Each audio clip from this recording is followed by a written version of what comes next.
Hello, welcome, नमस्ते, स्वागत है आप सभी लोगों का आपके अपने यूट्यूब चैनल नारायण कॉर्नर में। मैं नारायण आपका स्वागत करता हूं और आशा करता हूं कि आप सभी लोग स्वस्थ और सुरक्षित होंगे।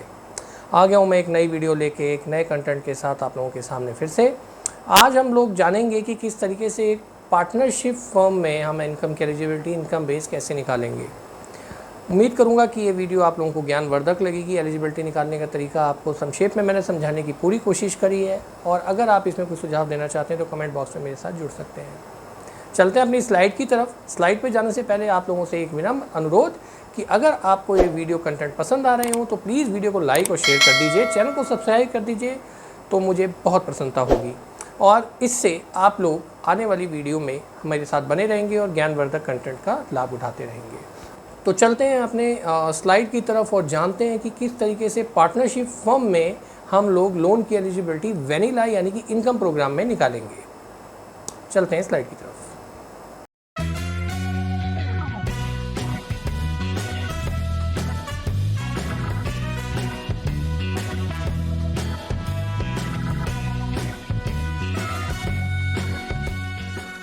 आ गए हैं हम लोग अपनी स्लाइड की तरफ। जैसे कि आपने देखा पिछली वीडियो में मैंने आपको बताया था कि किस तरीके से हम लोग एक सेल्फ एम्प्लॉयड प्रोप्राइटर को एलिजिबिलिटी निकालेंगे इनकम बेस्ड प्रोग्राम पे। तो आज इनकम बेस्ड प्रोग्राम ही हमारा अभी चल रहा है, और इसी इनकम बेस्ड प्रोग्राम में हम पार्टनरशिप फॉर्म पे आ गए हैं।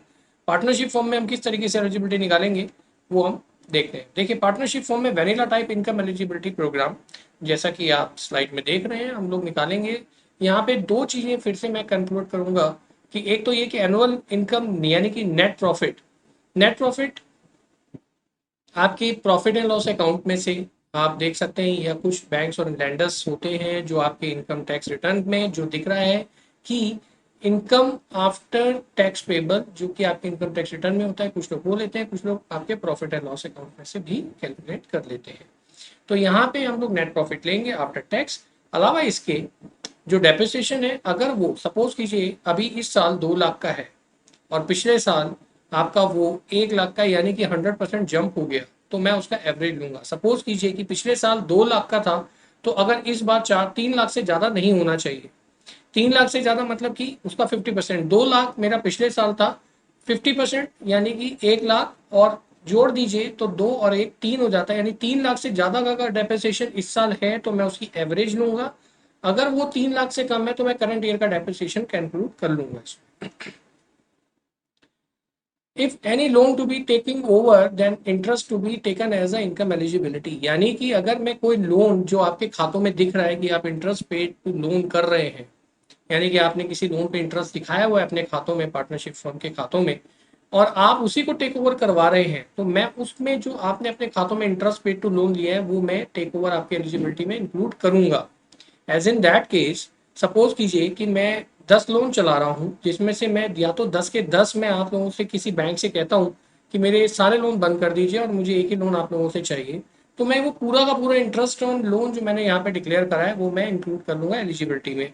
अदरवाइज अगर मैं उसमें से 2 3 या 4 लोनों को कहता हूँ कि सर ये लोन आप बंद कर दीजिए, ये बाकी के लोन चलते रहेंगे, तो जो 4 लोन का इंटरेस्ट पेड जो आपके सीए ने दिखाया होगा, मैं उसकी ब्रीफिंग लेके उसको इनकम एलिजिबिलिटी में इंक्लूड कर दूंगा। कैसे दिखाता हूँ।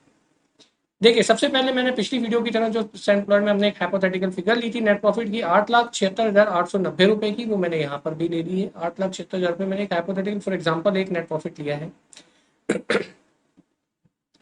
डेप्रिसिएशन मैंने लिया है 2,34,674 रुपए का, ये भी एक एग्जांपल के तौर पे मैंने लिया है यहाँ पे। अब जो इंटरेस्ट ऑन लोन जो मैं अभी डिस्कस कर रहा था, वो यहाँ पे सपोज कीजिए कि आपके 2 लोन है या 3 लोन है जिसमें आपने एनुअल इंटरेस्ट शो किया अपने खातों में खर्चों में, वो 68,981 रुपए, तो मैं उसको भी इंक्लूड कर लूंगा। अब यहाँ पे जब हम पार्टनरशिप फर्म की बात करते हैं तो हम लोग खर्चों में दिखाते हैं इंटरेस्ट पेड टू पार्टनर। देखिए, हर पार्टनर जब पार्टनरशिप फर्म अपनी चलाता है तो पार्टनर्स मिलकर कुछ कैपिटल लगाते हैं और उस कैपिटल के अगेंस्ट वो इंटरेस्ट चार्ज करते हैं। तो मैं वो इंटरेस्ट ऑन कैपिटल अगर आपने दिखाया इंटरेस्ट पेड टू पार्टनर्स, मैं उसको भी आपकी एलिजिबिलिटी में काउंट करूंगा। ये आप अपने प्रॉफिट एंड लॉस में या एक्सेस में आपको मिल जाएगा। अगर आपके सीए ने वो बनाए हैं तो वो आपकी इनकम एलिजिबिलिटी में आपको दिख जाएंगे। अलावा इसके हम लोग यहाँ पे इंटरेस्ट पेड टू पार्टनर्स के अलावा एनुअल इनकम, क्योंकि नेट प्रॉफिट में ऑलरेडी इंक्लूड कर ही चुका हूँ, तो ये जो सारी चीजें मैंने आपको दिखाई ये सारी मैं इंक्लूड कर लूंगा अपनी इनकम एलिजिबिलिटी में। और जब मैं इनकम एलिजिबिलिटी में इंक्लूड कर लूंगा तो मेरा टोटल आता है 13,80,545 रुपये। यानी कि मैं इसमें 2 लाख रुपए और ऐड कर लूंगा, प्लस 68,981 रुपये। यानी कि ये जो भी मैंने आपको इसमें इंक्लूडिंग दिखाई है, मैं उसे ऐड करके यहाँ पे 13,80,545 रुपये की फिगर्स आ जाएगी। इसके बाद इस एनुअल इनकम को, यानी कि जो ये एनुअल इनकम आ गई है, इसको मैं मंथली निकालूंगा। मंथ की इनकम निकालने के लिए मुझे इसे डिवाइड करना होगा 12 से, तो मेरे मंथ की ग्रॉस इनकम आ जाएगी, राइट। मंथली ग्रॉस इनकम मेरी आई 1,15,045 रुपए की। जब ये मेरी मंथली ग्रॉस इनकम आ गई, इसके बाद मैं निकालता हूँ इसका फॉयर। फॉयर यानी कि fix income obligation ratio. Foyer मैंने 65% ही रखा है। यहाँ पे कुछ लैंडर्स 75% करते हैं, कुछ 55% करते हैं, कुछ 50% भी करते हैं, ये डिफर करता है। मैंने यहाँ पे यूनिवर्सल 65% रखा है। तो 1,15,000 जो मेरी मंथली ग्रॉस इनकम आई है, मैं उसका 65% निकालता हूँ तो आता है 74,780 रुपए, राइट। अब इसमें ऑब्लिगेशन यहाँ पे मैंने कोई नहीं रखा, यानी कि कोई इनकम, यानी कि कोई आपकी ईएमआई आगे मैं फैक्टर नहीं कर रहा हूँ, जो चलती रहेगी, जो आपकी इनकम में से मैंने मैनेज करनी है। तो ऑब्लिगेशन यहाँ पे मैं 0 रखता हूँ।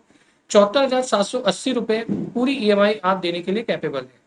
अगर ऐसा होता है तो 1,075 के हिसाब से पर लैख 1,075 की ईएमआई का फैक्टर, यानी कि अगर मैं कोई लोन 10% पे 15 साल के लिए देता हूँ, तो उसमें 1 लाख पे ईएमआई आएगी 15 साल के लिए 1,075 रुपए की। मैं 1 लाख पे एलिजिबिलिटी निकालूंगा, फैक्टर हमारा 1 लाख पे होता है। इसलिए मैं जो 74,780 जो मेरे ऑब्लिगेशन जो भी है माइनस करने के बाद जो आया, उसको मैं डिवाइड कर देता हूँ। 69,56,000 की मेरी इनकम की एलिजिबिलिटी है, मैं लोन ले सकता हूँ। यहाँ पे 10% और 15 साल मैंने एक हाइपोथेटिकल फिगर्स ली है। यहाँ पे आप अपने खाते जो पार्टनरशिप में जिनका अपना बिजनेस है, या जो मेरे दर्शक पार्टनरशिप फर्म रन कर रहे हैं, वो अपने खातों को एक बार देख लें। उसमें ये नेट प्रॉफिट आफ्टर टैक्स आपके प्रॉफिट एंड लॉस अकाउंट में दिख जाएगा, डेप्रिसिएशन आपके खातों में दिख जाएगा, इंटरेस्ट ऑन लोन अगर आपका है कोई तो वो आप इसे इंक्लूड कर सकते हैं, अदरवाइज वो 0 रहेगा। इंटरेस्ट टू पार्टनर्स, यानी कि इंटरेस्ट पेड टू पार्टनर्स या capital paid to partner, capital interest paid to partners, कुछ भी हो सकता है ये आपके खातों में। अगर वो है तो आप उसको अपनी इनकम एलिजिबिलिटी में इंक्लूड कर सकते हैं। क्यों? क्योंकि ये एक्चुअल में जो खर्चों में दिखाई जाती हैं चीजें, वो इनकम ही होती हैं, राइट। अब ये जो जैसे डेप्रिसिएशन दिखाया है, अब आपकी गाड़ी होगी, आपका फर्नीचर होगा, आपका जो भी आपका एसेट है, ये 2,34,674 रुपए आप किसी को पे नहीं कर रहे, लेकिन आपने अपनी वैल्यू में डेप्रिशिएट करके दिखाया है। ये अमाउंट आपको किसी को पे नहीं किया है, लेकिन आपने खर्चों में दिखा दिया, क्योंकि आपकी वैल्यू जो एसेट की है वो कम हुई है इतनी, और उसका एक परसेंटेज आपने उसमें माइनस किया, तो ये अपने खर्चों में दिखाया। तो बैंक ये मानता है कि जो खर्चे आप दिखा रहे हैं एक्चुअल में तो आपकी पॉकेट में ही आ रहे हैं ना, आपने एक हाथ से दिया ये मेरा खर्चा और उसी हाथ से ले लिया ये मेरे पास आ गया। तो ये एक तरीके से आपका इनकम ही हो गया। इंटरेस्ट टू पार्टनर्स जो होता है वो भी आपकी इनकम में ही आएगा। एनुअल इनकम निकालने के बाद आप उसमें से जो मंथली इनकम निकालिए, डिवाइड 12 से कर दीजिए। फिर उसके बाद जो मंथली आपकी ग्रॉस इनकम आ गई उसका 65% निकाल लीजिए। वो 65% निकालने के बाद अगर आपके कोई लोन चल रहे हैं, जो कोई ईएमआई चल रही है, आप उसको माइनस कर दीजिए उसमें से। और जैसा कि यहाँ पे दिखाया गया है 10% पे 15 साल के लिए 1,075 की जो पर लैख फैक्टर आया है वो आप इसमें रख सकते हैं। आप इसे चेंज भी कर सकते हैं। अगर आप प्ले स्टोर से आप कोई भी ईएमआई कैलकुलेटर आप डाउनलोड कर लीजिए। आपका 8% का रेट भी हो सकता है, 12 साल का टेन्योर भी हो सकता है, आपका 20 साल का टेन्योर भी हो सकता है, और 15% का रेट भी हो सकता है। तो आप इसको पर लैख 1 लाख पे निकालिएगा ये दोनों फैक्टर्स में, तो 1 लाख पे आप निकाल के अपनी एलिजिबिलिटी को इस तरीके से निकाल सकते हैं। तो आज का ये वीडियो यहीं समाप्ति की ओर मैं ले जाता हूँ, और आशा करता हूँ कि ये वीडियो आप लोगों को पसंद आया होगा, अच्छा लगा होगा, कंटेंट ज्ञानवर्धक रहे होंगे। अगर आपको इससे थोड़ा सा भी ज्ञान की वृद्धि प्रतीत हुई है तो प्लीज़ वीडियो को लाइक, शेयर और चैनल को सब्सक्राइब कर लीजिएगा। अगर आप मुझे कमेंट करेंगे, बताएंगे कि वीडियो कैसी थी, तो मुझे अच्छा लगेगा। कोई आप सुझाव देना चाहते हैं तो मैं उसका स्वागत करता हूँ। अगली वीडियो में मैं और कुछ जानकारियाँ एलिजिबिलिटी से लेके आ रहा हूँ, तो बने रहिए, चैनल को सब्सक्राइब कर लीजिए ताकि आने वाली वीडियोस में आपको हमारा साथ बना रहे। तब तक के लिए सुरक्षित रहिए। जय हिंद।